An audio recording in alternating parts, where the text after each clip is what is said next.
You are now listening to theGrio's Black Podcast Network, Black Culture Amplified. Hey, I just want to let you know that I'm with you. I know there are a lot of people out there who are struggling right now, who have sunk all of their investments into something that has crashed. I know that this cryptocurrency thing has put a lot of people under a lot of pressure, especially since it's fallen. And I want you to know that it'll be okay. And I feel you, and everybody goes through something. Oh, no, I'm not talking about Bitcoin. No, I'm not even talking about that. What, Ethereum? No, I'm talking about the other cryptocurrency. That's why I want to welcome you to theGrio Daily, the only podcast that will explain why whiteness is a cryptocurrency. A lot of people think that this is a crazy idea, right? But at my heart, I use these kinds of analogies because I used to teach and I studied macroeconomics. And so this is a kind of a good way to understand whiteness using the framework of cryptocurrency. And if you don't know what cryptocurrency is, who does really? It's from something called a blockchain, and it is look, we don't even need to go into all that. Here is what cryptocurrency is. It is not real. It is something that you can mine, and then people try to exchange this thing that they mined and made up for real things of value.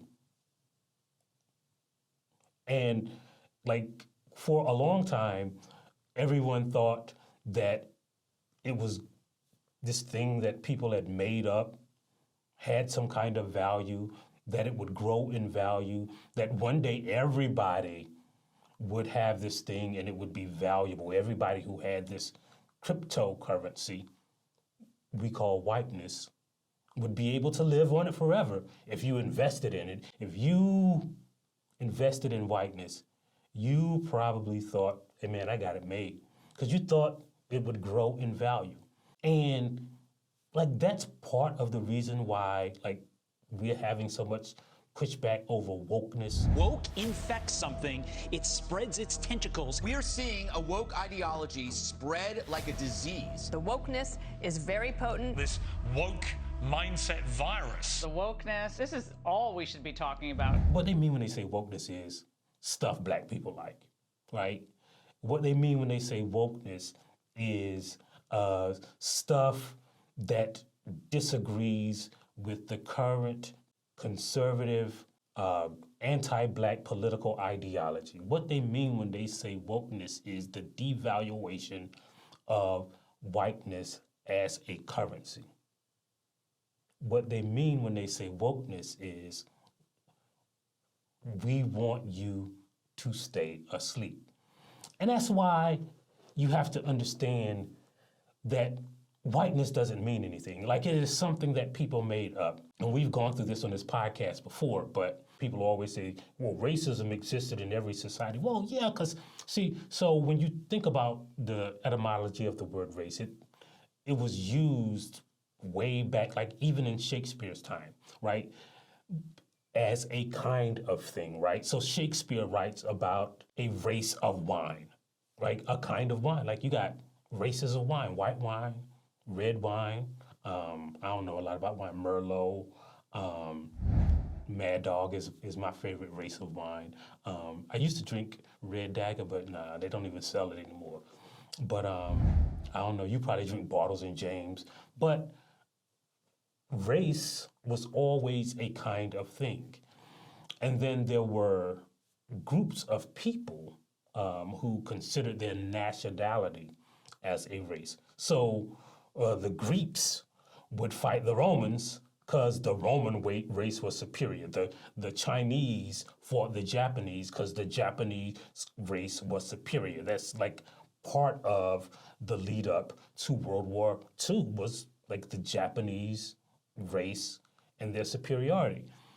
And so race was a kind of thing, and then it evolved into a kind of people.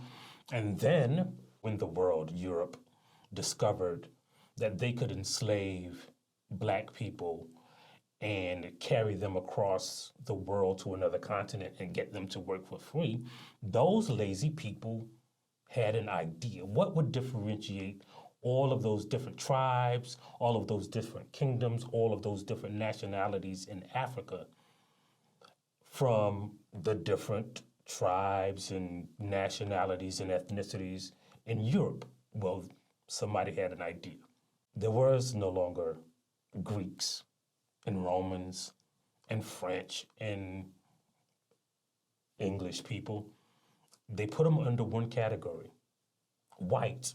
It's like an arbitrary designation, because like there were some people who were, like the Irish initially weren't white.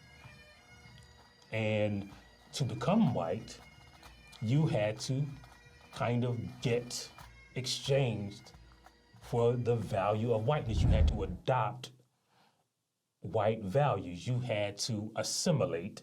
You had to go to a currency exchange and exchange your ethnic identity, your cultural identity, and adopt whiteness. Because whiteness was a cryptocurrency. They had mined it out of nothing. And then as time progressed, that cryptocurrency that they called whiteness started to mean things. And more people started to exchange their identity for this cryptocurrency.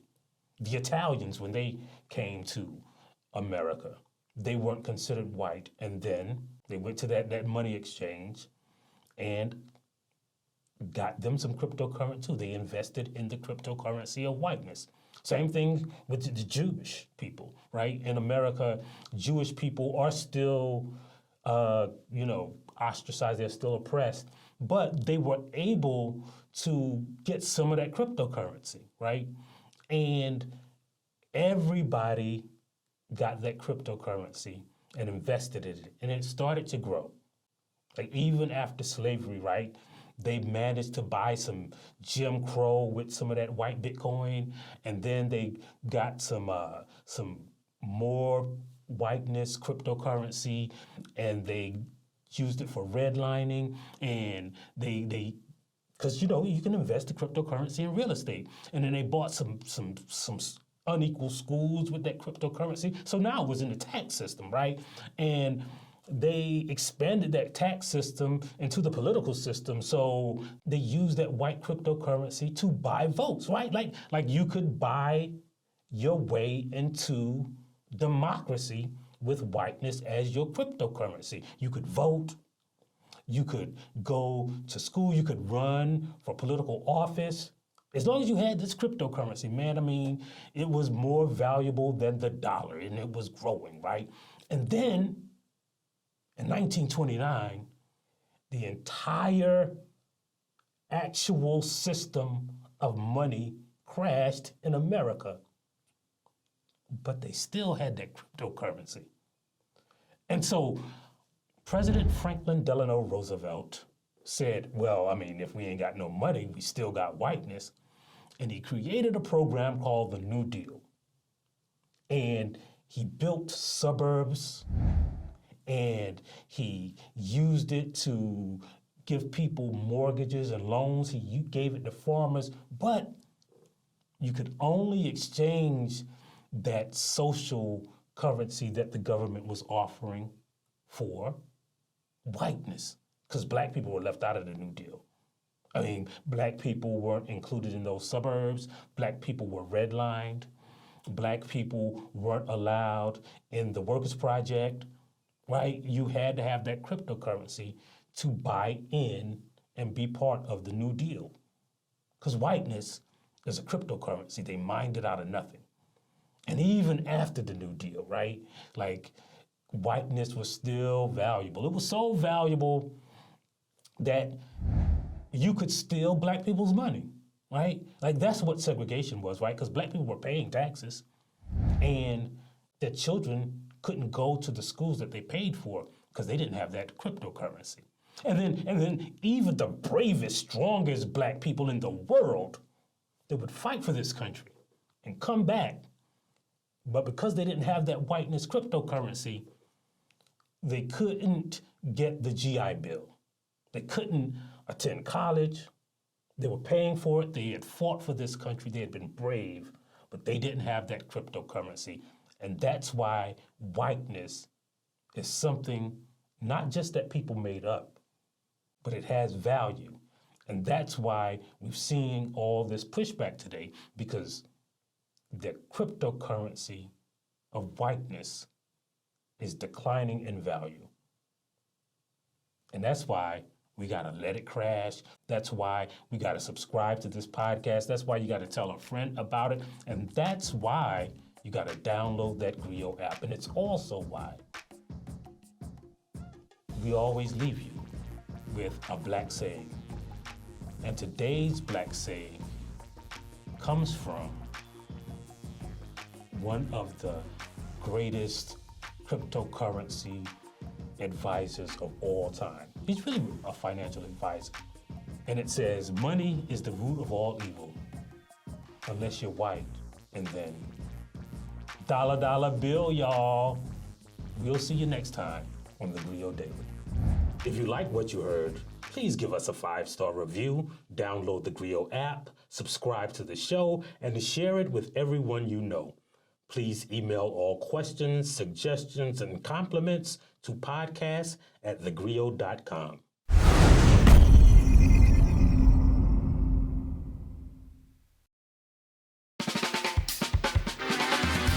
I'm political scientist, author, and professor Dr. Christina Greer, and I'm host of the Blackest Questions on the GRIO's Black Podcast Network.